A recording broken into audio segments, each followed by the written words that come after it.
जो आया सो जाएगा,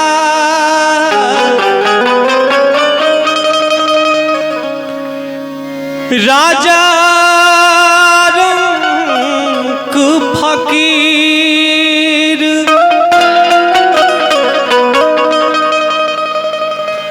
ये धरती तो राह है बंदे, हम लोग सब राहगीर।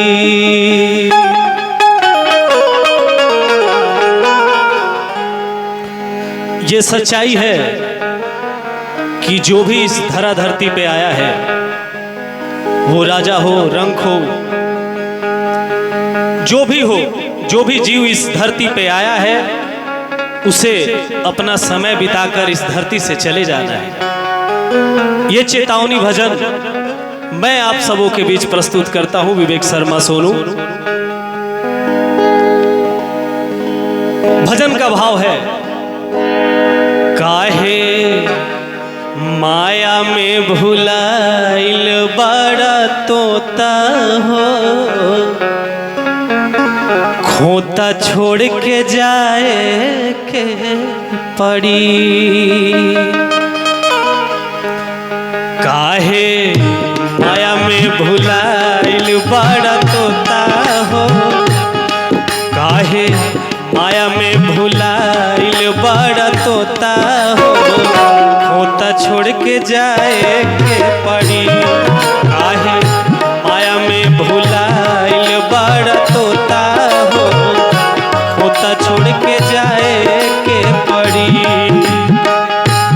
सगरी स्वार्थ में नीमन बाउर होता हो, सगरी स्वार्थ में नीमन बाउर होता हो, खोता छोड़ के जाए के पड़ी। काहे माया में भुलाइल बड़ा तोता हो, खोता छोड़ के जाए के पड़ी।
कतनो कमैबा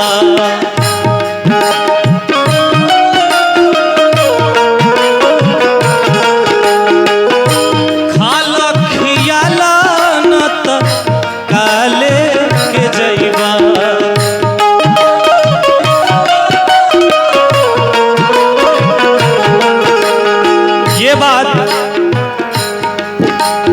ये सच्चाई है कि आप अपने जीवन में जितना भी कमा ले, अन्न धन दौलत, ये साथ में कुछ जाने वाला नहीं है बंदे। कर्म ही एक ऐसा है जो आपके साथ जाएगा। भजन के माध्यम से कवि कहते हैं, रुपया करोड़ धन कतनो कमैबा,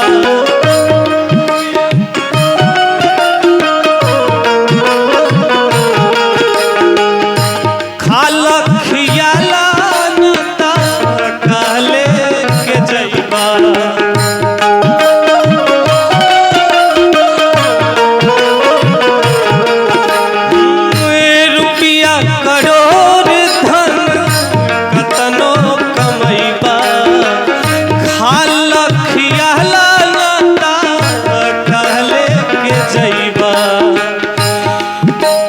तोहर खोल ली है पेन्हल लंगोटा हो, तोहर खोल ली है पेन्हल लंगोटा हो, वो तो छोड़ के जाए के पड़ी, काहे माया में भुलाइल बड़ तोता हो, वो तो छोड़ के जाए के पड़ी।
कि ये तोता नामक जो शरीर में आत्मा है, ये जब उड़ जाएगा तो फिर दोबारा आने वाला नहीं है। भाव है, उड़ जाई सुगनवा एक दिन मुड़ के न ताकी,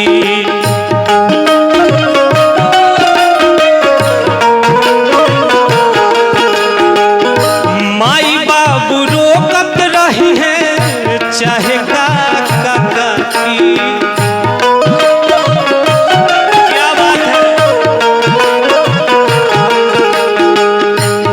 वो ये जो जीवन अनमोल है,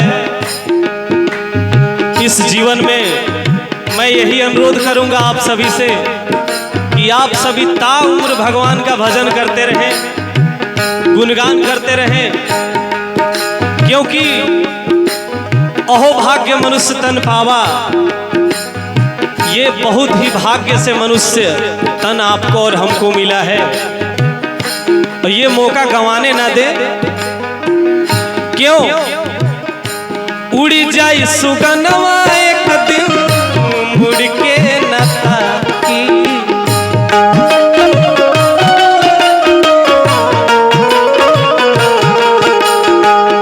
माई बाबू रोकत रही है